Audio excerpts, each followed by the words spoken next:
much for having a chance to speak with you. You are a legend. You are part of my family's music legacy.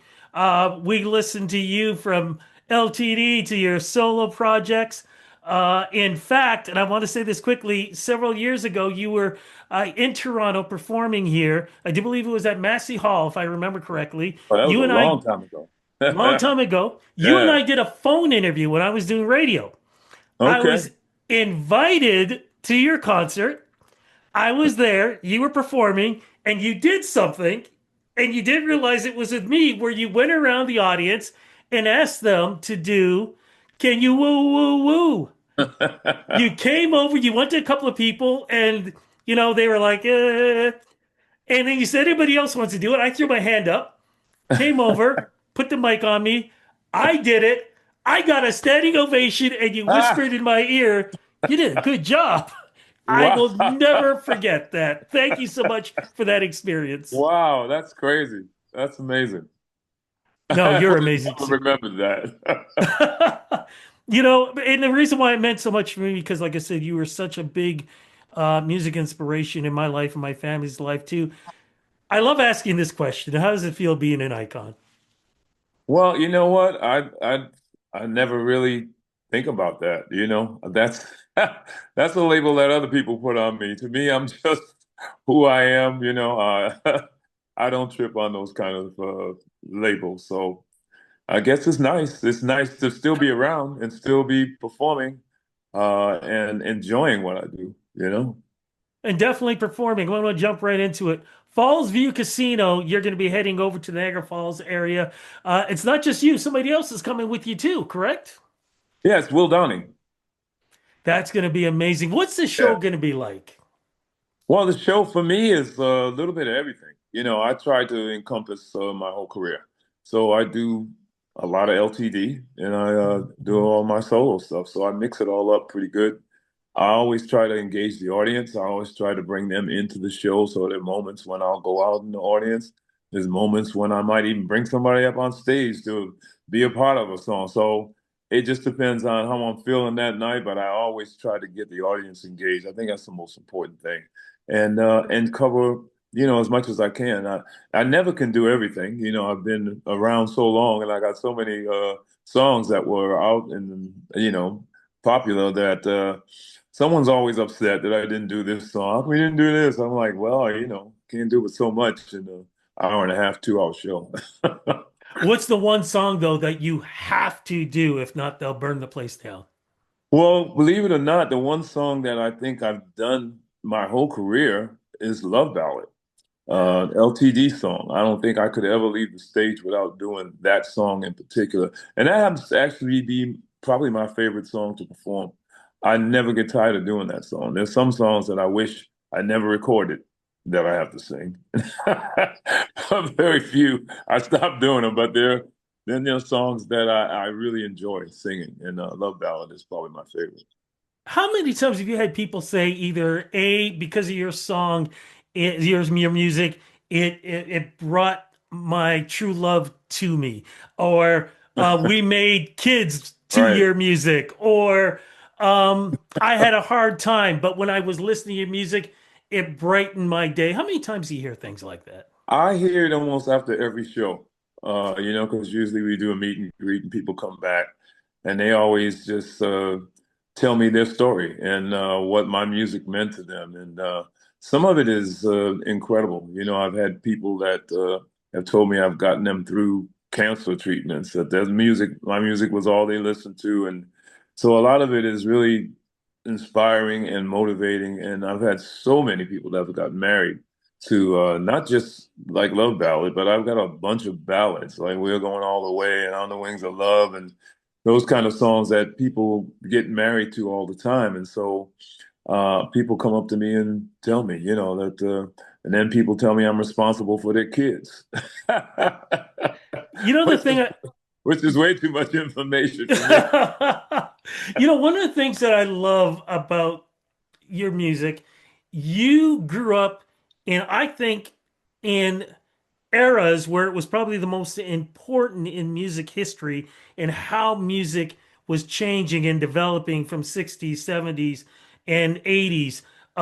Because if I've got it correct, you actually started going into clubs because of your brother when you were like, what, 13 years old?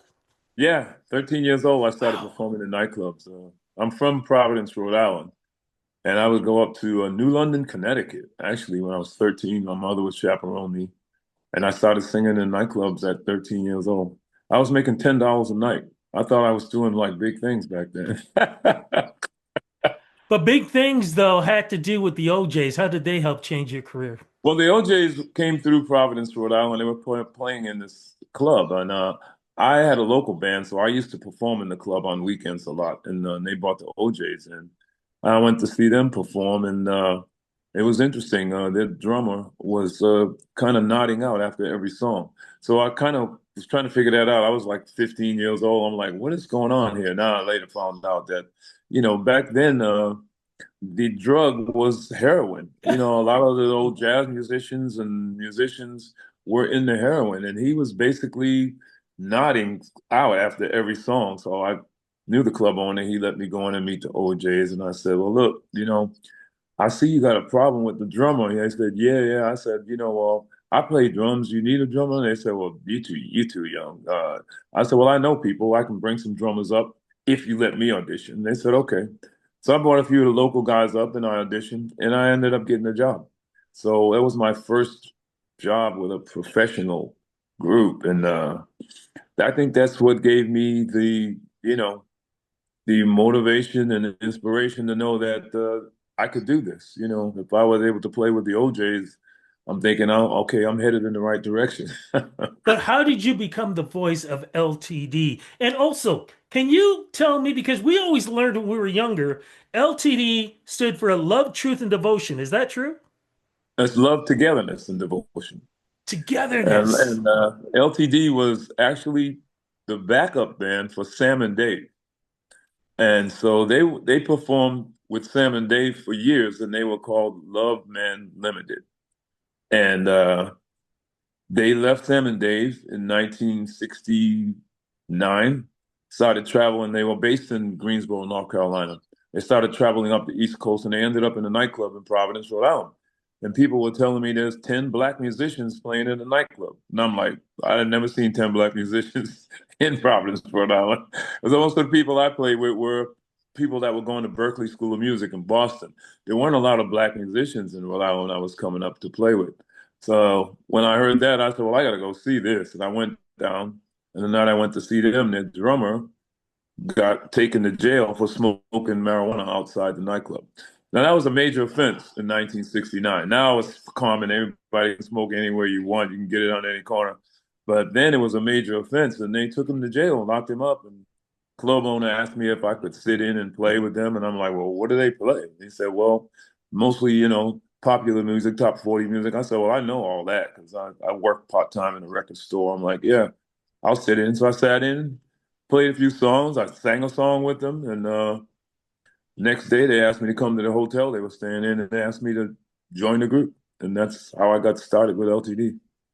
I was watching a podcast of an interview that you were doing, and you mentioned in this love ballad. Right. You did that in one take, 4 in the morning? I did that in one take, 4 in the morning. Yeah. Wow. Well, I've done the majority of my songs, I usually do in one take.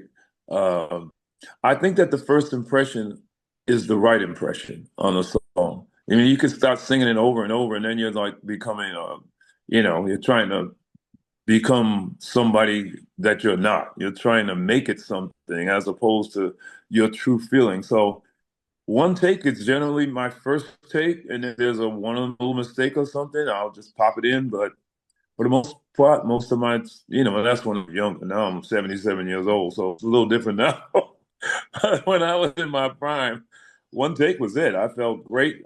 Did it? Yeah, it was a weird situation because we were in the studio from like 9 o'clock that night waiting on the producers to show up, and they never showed up until, like 1 in the morning. And then we had this meeting that we had to have, a serious meeting about like what's going on.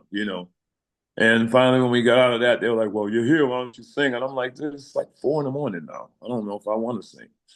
So I said, they talked me in. So I said, "Okay, I'll do it. I'll go in and give it a shot." And I went in, I sang it, and I left because I was kind of upset. So, but it's always that first take that is the real, true, really true feeling that you have for the song. Anything you're trying to sing like yourself, you're trying to make it something. That first take tells it all. Was LTD an R&B group or a funk group? Because I remember several funk songs coming from you guys, but people always go with the ballads. But like I said, Well, I grew yeah, up in we LTD, were. so I know the funk songs.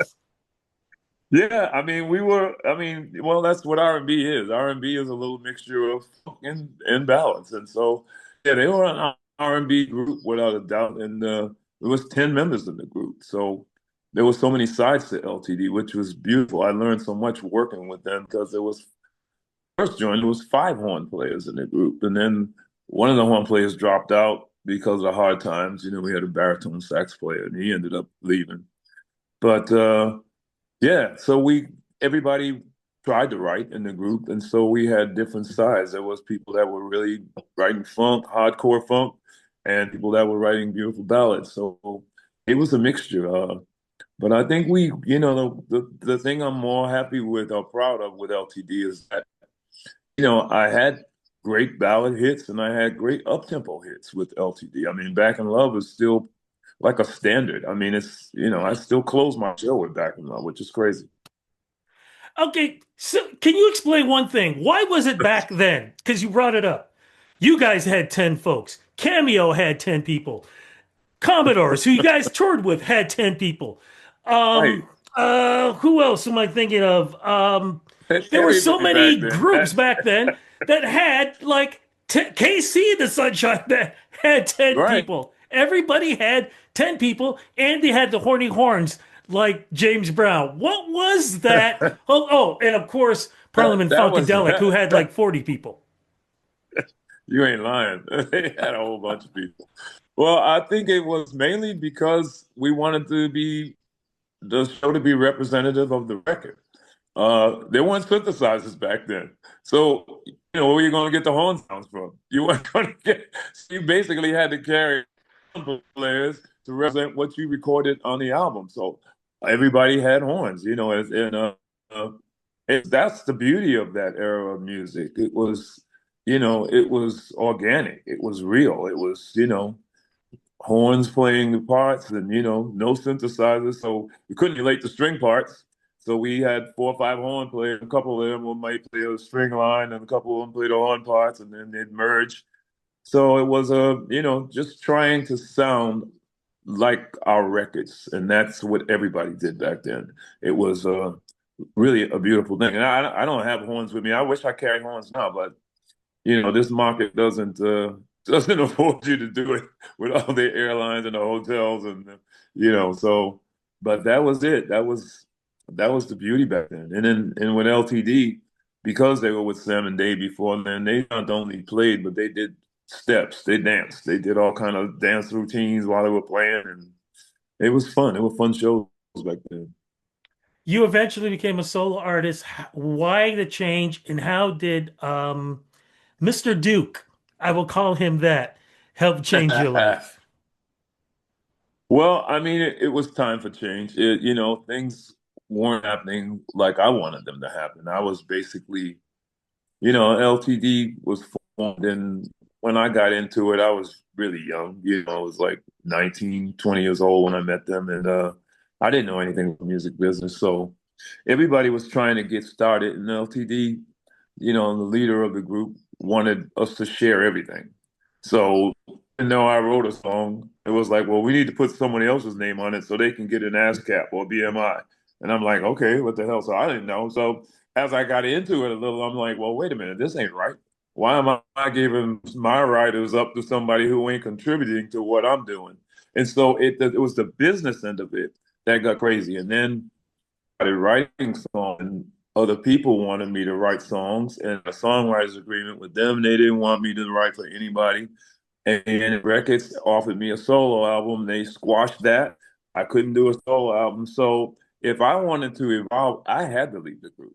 There was no outlet within the group for me to grow, which is totally different than what's happening today. Today, you see these groups come out. Everybody in the group has a solo album, and the group Yeah. stays together. I didn't want to leave the group, but they kind of like forced me out. It was either their way or that was it. And so it was a tough decision to make because nobody knew my name. My name was never in front of the group. It was never Jeffrey Osborne and LTD. It was just LTD. So nobody knew my name. People knew my voice though. And so the first record, we kind of made sure that my name was just banged over and over. So the album was just called Jeffrey Osborne, and radio would have to say, "This is On the Wings of Love" from Jeffrey Osborne, from the album Jeffrey Osborne. And so it just was marrying the name with the voice, and we accomplished that with the first record. And the first album did really well. And George Duke.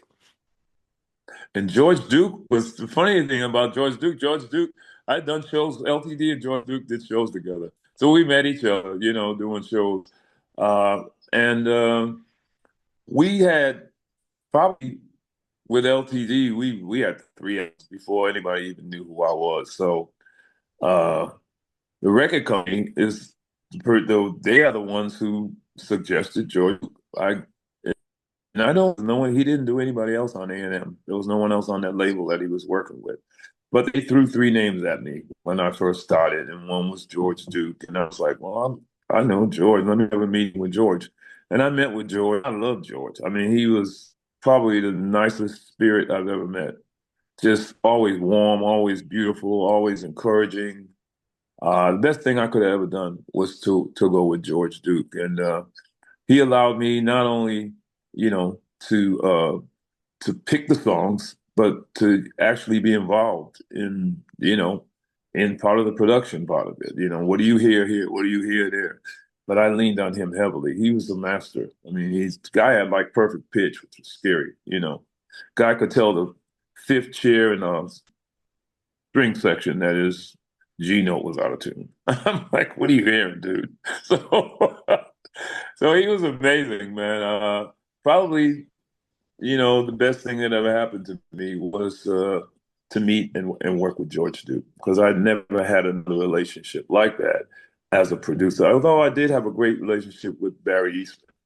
I did one album with him, the Only Human album, and he was great to work with. But I've had a couple of people that I wasn't that fond of. I think Richard Perry was probably the worst that I worked with, because he didn't understand the fact that the song was already done. I never worked with anybody that made me sing, you know, 30 vocal track, 30 takes.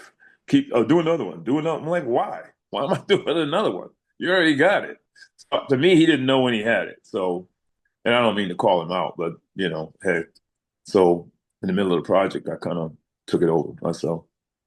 That was 80s. the Woo Woo album. That was the Woo Woo album. I'm going to get to that in a second because we're talking now the 80s. We've got artists like yourself, Lionel Richie. You guys are going solo, but you're also competing with each other on the pop and R&B charts. Of course, Right. Will You Be Mine comes out. And Yeah. I can even go with Stay With Me Tonight because I got the 12-inch for that one. So that is a funk blast, in my opinion. But with Right. that other song, can you talk about, because again, I heard this on another interview, where the woo woo woo comes from, because it comes from family. A little child helped Yeah. inspire that. Well, what happened was, I always come to my sessions, and my wife wants to hear what I'm doing, and so I play the albums and I play the songs, and that song in particular, my daughter was like 3 years old, and she just kept asking me to play it over and over, and she was like, "Daddy, play the Woo Woo song." I said, "That's not the name of the song is You Should Be Mine." She said, "No, it's not. It's the Woo Woo song." And I said, "Well, maybe I should tell the writers. I didn't write it. I said, maybe I should tell the writers that it should be the Woo Woo song." And I told them, I said, "My 3-year-old says you got the wrong title for this song. It should be the Woo Woo song." And they said, "Well, she might have a point there." So they kind of Well, changed it. It's called You Should Be Mine, but in parentheses it says the Woo Woo song. so okay, again, that's how I again connecting with you in person. Like I said, so many hits. Dionne Warwick, you did a duet with her. Yeah, I did actually did two. The first one was Love Power. That did really Mhm. well. The second one, nobody ever heard of it. but, but I did that. I mean, well, to be honest with you, Burt Bacharach was probably my favorite writer of all times. I mean, I just loved everything he did. Just loved how he produced. The songwriting was incredible. Was him and Hal David. Hal David was incredible too. I mean, just lyrically, this was a monster. And so I was in Bahamas, I think, on vacation, and I got this call saying that Iraq wanted to know if I would sing a duet with Dionne Warwick. And he sent me the song, and I'm like, are you serious? What I want to do a duet with Dionne Warwick, Burt Bacharach? I would kill to do this song. The only problem what happened with that song was that Burt promised me he would change the key. So I said, Bert, this was a little bit high for me to sing. You know, I don't really want to sing up there in a falsetto. I'm not a falsetto kind of guy. I need to sing down in my range. Oh, don't worry, we'll change it. We'll change it. When you get to the studio, we'll change the key. So we set it all up, and I got back home, went in the studio, and he didn't change the key.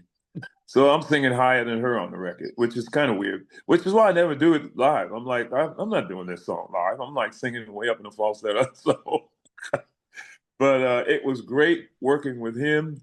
It was wonderful working with Dion. She is a true legend, one of my all-time favorite singers. I mean, her voice is like a bell. It's like crystal clear. I mean, I loved all of her recordings back in the day. She's just, and she's a beautiful person. I was reading about, and we're going to wrap this up soon, but I was reading about your songs being placed in television shows and in movies. I read Cocaine Bear used one of your songs. Yeah, they use On the Wings of Love, which is so weird in that I movie. haven't seen the movie, When so I people didn't know. watching the movies, I started getting calls from people saying, "What is this song doing in this movie?" And I'm like, I have no idea.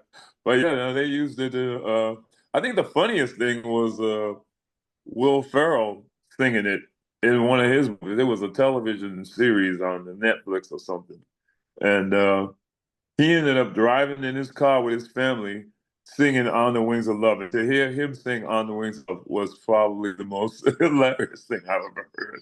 It was actually beautiful. Oh my goodness. Sir, as we're wrapping this portion up, how do you want your magnificent career to always be remembered? Well, you know, to me, the most important thing for me is that I have touched someone. Uh, and that's how I feel even doing live performances. I mean, you know, you could sit home and listen to the record, but if you come out, I want to touch you. I want you to feel. I want you to feel the emotion. Uh, and I just want to be remembered as somebody that meant something in people's lives because I get so many people that telling me that they've gotten married to so many of my different songs that I realize that I have made a difference in some people's lives, and I think that's how I want to be remembered. Just songs that I recorded that touched you, that brings you back to moments when you were maybe in high school, college, and you remember certain songs with certain moments of your life, and that's about all I would like to be remembered for. It's just someone that meant something in someone's life musically. You did mine, you did with my family, and you did with all of my friends. Sir, thank you so much for this interview. And we're looking forward to seeing you at Fallsview Casino. Thank you again. Oh, I'm looking forward to it. I haven't been there in a long time in that part of the country, so I'm really looking forward to it.